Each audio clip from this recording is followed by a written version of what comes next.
কিন্তু আমার কমপ্লেন, আমি ক্রমাগত আমার এলাকাতে কমপ্লেন পাচ্ছি, এটা নাম ধরো SOVH নাম হয়, SOVO নাম হয়। এখন আমার তো ভুল নাই, ইলেকশন কমিশন যদি তার কাগজে নাম লেখার সময় ভুল করে থাকে, আমার সার্টিফিকেটে যে আমার নাম আছে আর ভোটার লিস্টে যে নামটা আছে সেই নামের মধ্যে শুধু নামের বানানে ভুলটা পাওয়া যাচ্ছে, পদবিতে নয়, কিছুই বাবার নামে নয়, কোথায় নয়, শুধু আমার নামের বানানে ভুল আছে, তাতে বলছি তুমি বাদ হবে। কেন বাদ হবে?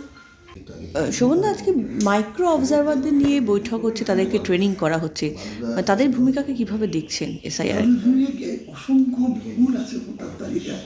কিন্তু আমার কমপ্লেন, আমি ক্রমাগত আমার এলাকাতে কমপ্লেন পাচ্ছি, এটা নাম ধরো SOVH নাম হয়, SOVO নাম হয়।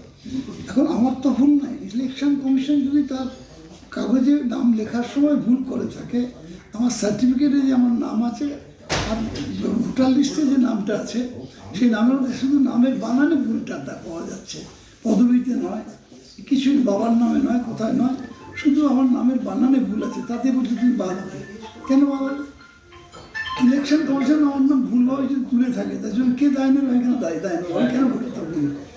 এরকম মানে ঘুরে আসছে, কমপ্লেন আসছে আমার কাছে, পঞ্চায়েত থেকে আসছে, শহর থেকে আসছে, মানে অদ্ভুত ইলেকশন মানে SIR হলো এলাকায় অদ্ভুতভাবে নাম তোলা এবং নাম কাটা হচ্ছে।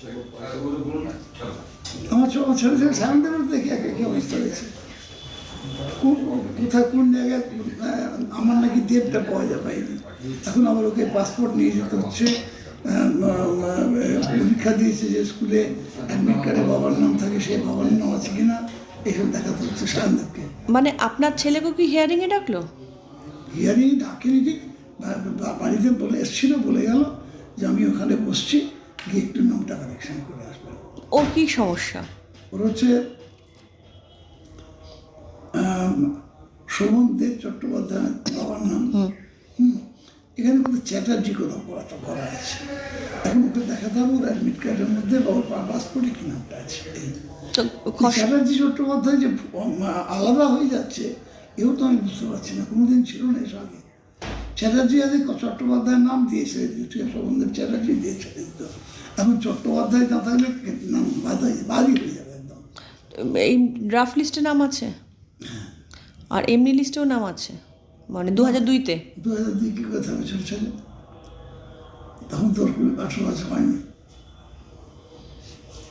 মানে নথি নিয়ে ওনাকেও যেতে হবে হচ্ছে। ওই তো আমাদের পাড়াতেই বসছে ওরা, তো ও এসে বাড়িতে এসে বলে গেছে যে মানে সেভাবে করেনি, বাড়িতে এসে ডেকে বলে গেছে একটা পাসপোর্ট নিয়ে আসবেন, তাতে বা একটা ডকুমেন্ট নিয়ে আসবেন যাতে বাবার নামটা পুরোপুরি ঠিক মতো আছে।